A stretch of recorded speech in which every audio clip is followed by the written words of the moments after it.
Hi guys, welcome back to Reserved Investments on YouTube.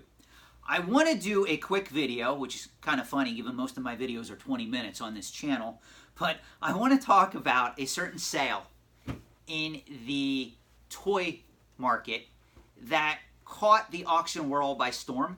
Some of you may already be aware of this sale, but I want to comment on it a little. On July 11th, Hakes Auctions, which you can Google if you've never heard of Hakes before. They're a well-known, reputable online auction house that caters to vintage toys, pop culture-based collectibles, movie posters, stuff of that nature. Well, a rare rocket-firing Boba Fett prototype vintage Star Wars figure, graded in AFA 85, came on the scene on their auction block, and it sold for a record sum of $112,926, eclipsing the previous auction record of around $86,000 that was also sold in Hakes for the same item back in 2018. Okay? So, immediately when something like this happens, I'm usually aware because I do a lot of price research. I spend a lot of my time online searching heritage auctions, Stacks and Bowers, Hakes, Morphe's, other auction sites, Comic Link, and just looking at items that have sold and what they sold for. Okay? It's how I stay abreast of the markets that I follow. That said, immediately I was contacted by several people asking me to either write an article, because I do write for Antiques and Auction News as a freelance writer, or comment on this particular topic. So in the future, I will be writing an article on this for Antiques and Auction News. But I did want to do a YouTube video on this, in that I want to talk about how to properly analyze this sale. Okay? And this is going to lead into, I don't know if I'm going to cover it in this video, but we are going to talk about the vintage toy marketplace on this channel as well. Mainly like Star Wars toys, G.I. Joe, Transformers, Teenage Mutant Ninja Turtles. I'm going to throw some obscure toy lines at you right now just so that you know where I'm going with this. Battle Beasts, Starcom, Visionaries, Supernaturals. All those great toys that came out, I want to say in the late 70s, throughout the 80s and early 90s. Okay? That said, I really caution people from getting into the vintage Star Wars market right now as a result of this sale. One of the things that's different between a speculator and a sophisticated investor in the antiques and collectibles trade is when they analyze a market, whether it be coin collecting, comic book collecting, or in this case, vintage toys. Like me, I go online and I look up this sale and it sells for $112,000. I immediately don't think, oh my gosh, Star Wars toys are on fire. I have to get into this marketplace. Okay? No. What I'm thinking of was when I see a sale like this that represents the high end of the market, I'm sitting there going, my gosh, the high end of the market's really on fire. What's the low end of the market doing? Okay? And I don't think enough speculators think in those terms. I think that's something that you more see along the sophisticated investors. They think in those terms. For instance, I told you in other videos, I'm passionate about coins and currency. When I see a coin that sells for $4 million, I immediately ignore it. And people go, well, why are you ignoring the sale? Because it should have no bearing on what I collect unless if I'm in the market for that particular coin. It's the same thing I say with this sale, okay? You have to understand, and I'm trying to think how I can present this because I don't want to come off as an elitist when I create this video. But right now, I can tell you, somewhere out there, maybe you're watching my video, maybe you'll come across it months from now, okay? But somewhere out there, there's someone thinking of getting into collecting vintage graded, more specifically AFA graded, Star Wars figures, okay? That's fine if that's what you want to do, and you know how to analyze the marketplace.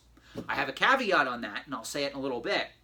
But before we even go there, I know what this person is thinking. You know, I'm saving $1,000 or $2,000, and I'm going to go and I'm going to buy an expensive AFA graded 12 back, 20 back, or 21 back vintage Star Wars figure in either AFA 85 or 90 condition. Okay? And because the person doesn't have, how do I want to say this, as much knowledge or experience in the greater antiques and collectibles trade, he's going to think that his $1,000 or $2,000 purchase is putting him in the high end of the market. And unfortunately, that's not the case, okay? I buy coins and currency on a regular basis through heritage auctions. And I'll spend between $1,000 to $4,000 on each item. Every now and then I'll spend $5,000, $6,000, $7,000 on one item. And even I recognize I am not in the high end of the market at all. I'm in the investment grade realm of the market. I'm in a segment of the market that does have the potential to accelerate in value. As a matter of fact, that's one reason why I collect it. I hope it does. But I am by no means in the same market as someone dropping $500,000 on a piece of currency or $4 million on a coin. And one of the differences, when we talk about differences between speculators and sophisticated investors, is a lot of those people are unable to analyze a market properly to come up with that conclusion, okay? Sophisticated investors know how to do that. But speculators, unfortunately, get caught into the hype. That's why I did a video, if you remember, my thoughts on the sale of the $100,000 sticker-sealed Super Mario Brothers game. In the subject line of that video, I told you guys to ignore that sale, okay? That sale represents the upper echelon of the vintage video game graded marketplace. It is not anywhere remotely similar to someone coming into the market buying an item like this, graded or not. Nowhere near similar to someone buying this item, okay? The markets are not even related. They're on different ends of the spectrum, okay? So, and to be fair, I understand to the person that wants to spend $1,000, $2,000, even $3,000 on something. That's a substantial amount. I admit that fully, okay? But you have to put it in perspective of the market as a whole, okay? If you tell me you're going to spend $2,500 on a CGC graded comic book, okay, I hate to tell you, you're not operating in the high end of the market. You're nowhere near. I mean, there's comic books that sell, I mean, you guys are aware, $100,000, $1 million, $2 million. So I don't want to downplay, and I was really cautious to do this video, because I know that someone's going to watch it and they're going to go, look at this asshole telling me that my $2,000 or $3,000 purchase doesn't mean anything. That's not what I'm saying. What I'm saying is, when you analyze the market as a whole, you have to take it all in. You can't just look at one segment of it and go, oh, that represents the market. I want to follow that sale, okay? That said, if you are one of the lucky, well-versed people who can afford to spend $113,000 on a prototype rocket-firing Boba Fett figure, I have a couple of questions to ask you. And you guys that can't afford that, or even don't want to, please listen, because this is going to help you think in that direction, okay? Given the fact that the last sale of this action figure in a similar condition was last year in April 2018, and that figure went for $86,000, okay? What makes you think that this item is going to keep spiraling up in value, okay? You have to understand that we are seeing mass speculation in the vintage Star Wars toy line at present time, okay? I do collect the vintage Star Wars toy line. That said, excuse me guys, I got to take a drink of water. Thank you. That said, in 2015 to the years 2018, I sold most of my collection.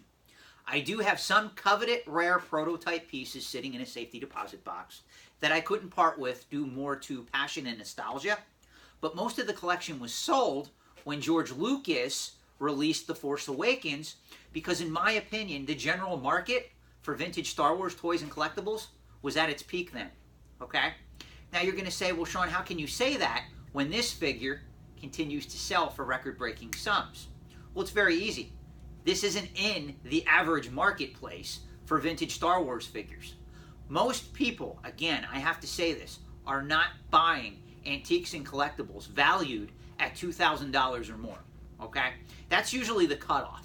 The average person who works a job, and even if you earn $40,000 to $50,000, which let's say you went to college, you got out of school, you know how to budget money, you can afford an item that costs between $1,000 and $2,000. Okay? I'm here to tell you, if you can't, you are doing something seriously wrong with your money. Okay? Now, whether or not you should go after those items at that salary range, that's a whole other topic of discussion. Okay?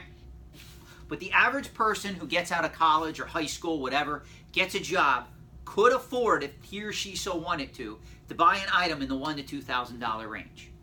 When you start getting up to the $3,000, $4,000, $5,000, $6,000, $7,000 range, now you're in another caliber of the market where you're looking at somebody who either earns between $60,000 to $100,000 or has other assets or experience that is netting them either income on a regular basis, whether it be through real estate, stocks, bonds, mutual funds, ETFs, or they have a side business, or they have a very successful business that they own by themselves, okay? That said, even in that market, what I call the $3,000 to $7,000 range, that's by no means high end, okay? You have to understand that everything is relevant, okay? There are people who are going out right now in the greater antiques and collectibles trade. They are buying paintings for $200 to $250 million for one painting, okay?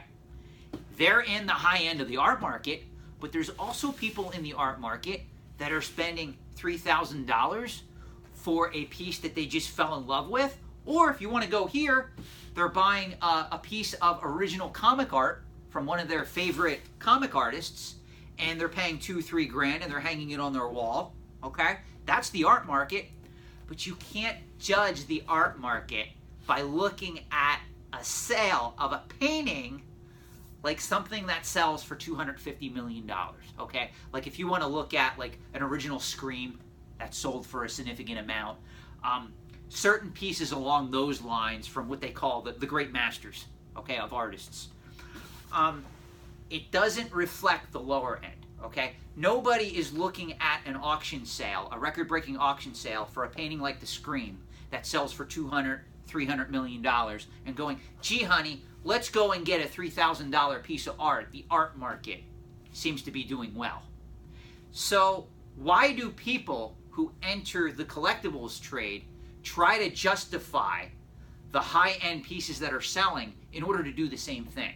In other words, right now there's somebody that's looking at this sale and goes, dang, a rocket-firing Boba Fett prototype figure went for $113,000. I have to get an AFA graded 85 or 90, 12-back Han Solo or Princess Leia or C-3PO, okay? The two markets aren't related. They're operating in different, what I want to say, dynamics, if that makes sense, okay?